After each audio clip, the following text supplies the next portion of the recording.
Yo, welcome back to another trade or day recap, rather. Actually, I'll call this a trade recap because I did take a few trades today. So what trades did I take? Let's get into it.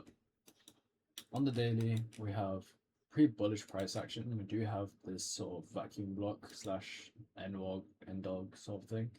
So I want to see this like area be rebalanced too. We've only rebalanced only a little bit of it. I want to see the rest of it be rebalanced too, because in this area of price action here, there hasn't been any sell side or um, yeah, sell side action here. So yeah, my narrative for today was just for us to come lower. I could see us come higher into this BISI, just as a act of rebalancing in the short term. However, higher time frame, I would want to see that these London low, or the London low here, get taken out, and eventually taking out slash rebalancing this void of liquidity, basically. Um, so, what trades did I take today? Well, let's go through this higher time frame area where we let's go for 1 hour. We have London high, London low, and my first initial trade was actually a short, which is not here. Where is that short? Did I not take short today? I saw I took short. Wait, what?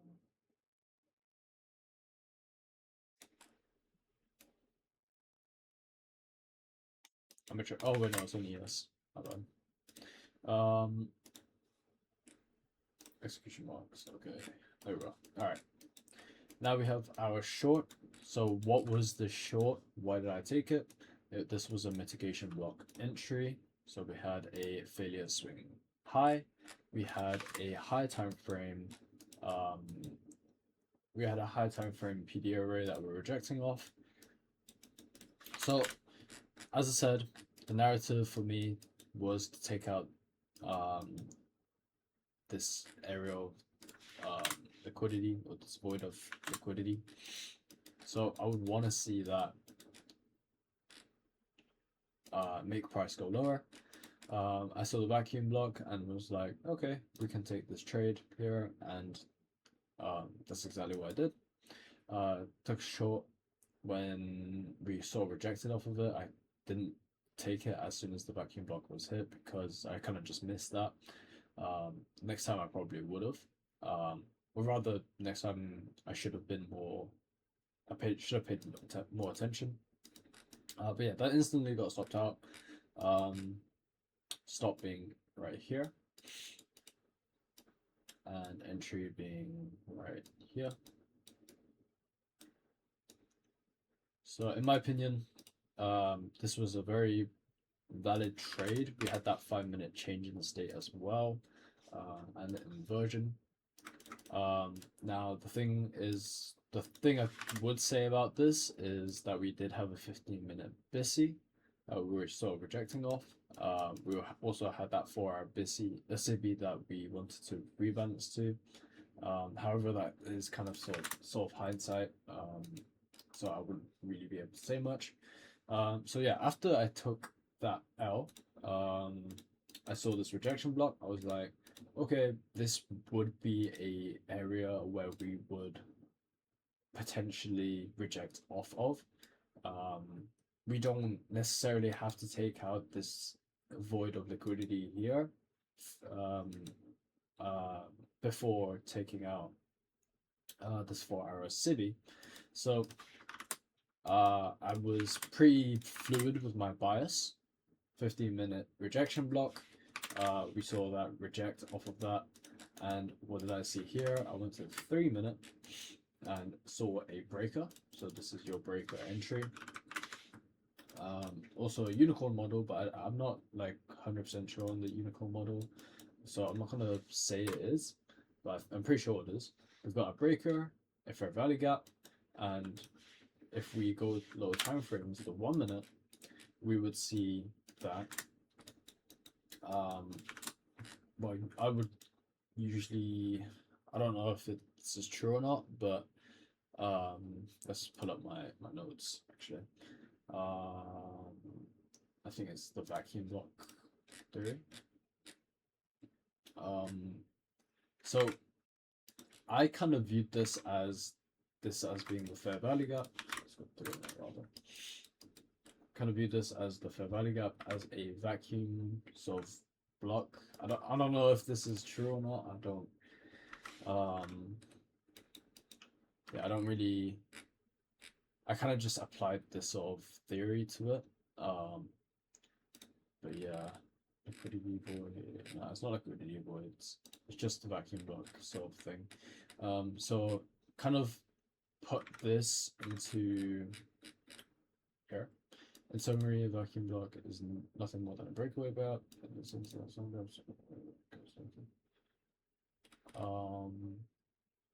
Yeah. So here would be a buy. Keep in mind that buying here is some stuff.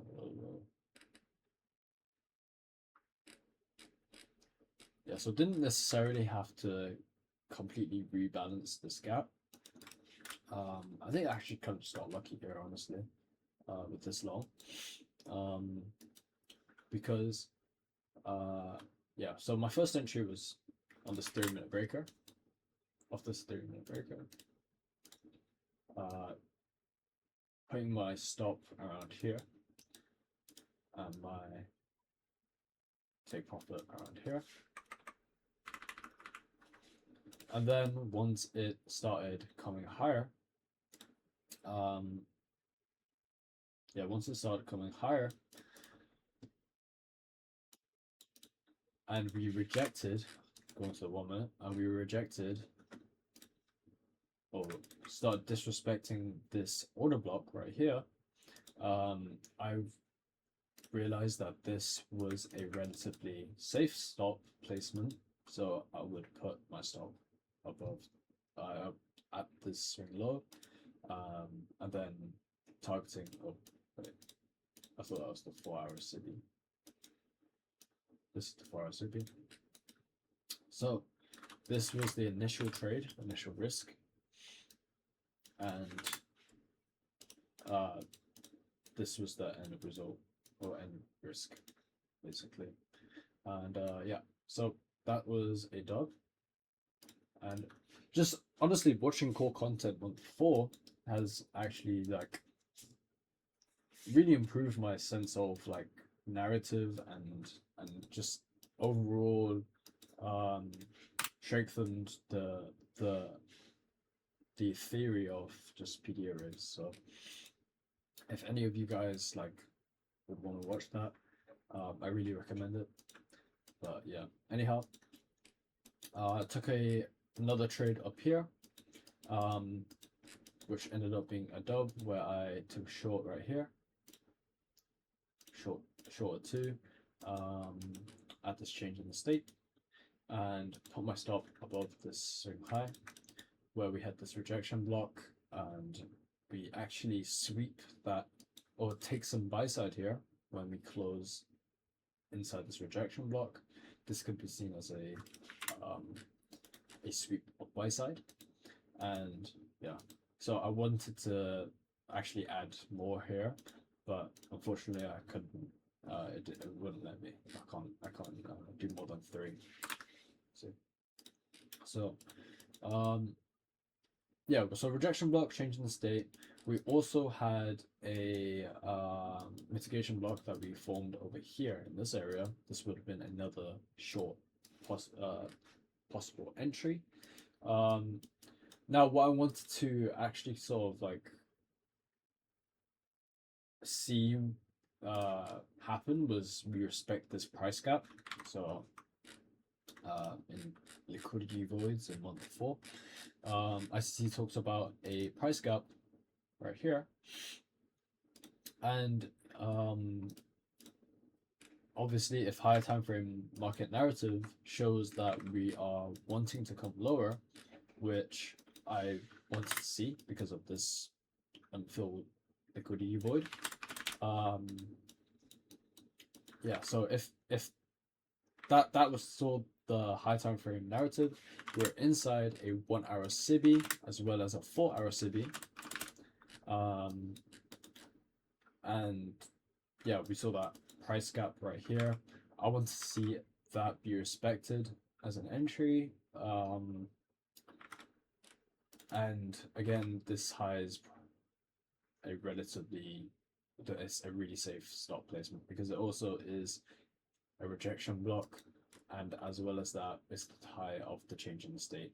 So this was the safest entry. I could have placed my stop over here. I actually did initially, but I was like, it doesn't have to respect this change in the state and not go to that wick and use that as a rejection block to go lower. So yeah, overall, that's why I took the trade. So took two here. We formed a mitigation block after this. So this is your mitigation block, but we never tap into it. So this couldn't have been used as an entry. But yeah, that's basically it. Took a partial at this 1 minute unfilled BISI. Why did I take it partial here and not over here, perhaps, or even this one low? First of all, let's take this short. Boom, boom. This R partialing here. There's not really just that much point. This is not really. It's not really ideal. And also, this 1 minute unfilled BISI, it's better than partialing here.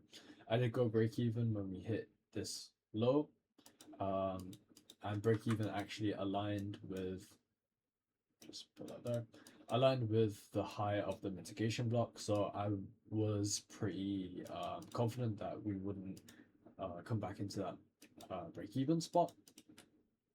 As well as that, we started to, yeah, we tapped this unfilled BISI, so that was my first partial. We could, because of this 15-minute BISI, come back higher. So that's why I took a partial here, as well as that. If we draw out the range here, I'll actually use the most prominent high. Actually, no, we won't. We can use this as well. So this is also a discount PD array. Although you might not even look at that, we might use this look instead. So subjective here. I won't count this. I won't say it's right or wrong because I'm not that sure myself. But yeah, last partial or last exit, my exit. Why did I exit there? Because we had a 15-minute rejection block right here. We'll actually clean up the chart a little bit. So we had this 15-minute rejection block, which also is coming off this 1 hour rejection block right here. So I would be okay to take partial around here. It would be relatively safe to take partial here as well, like including or taking into account that the R is more than enough for me.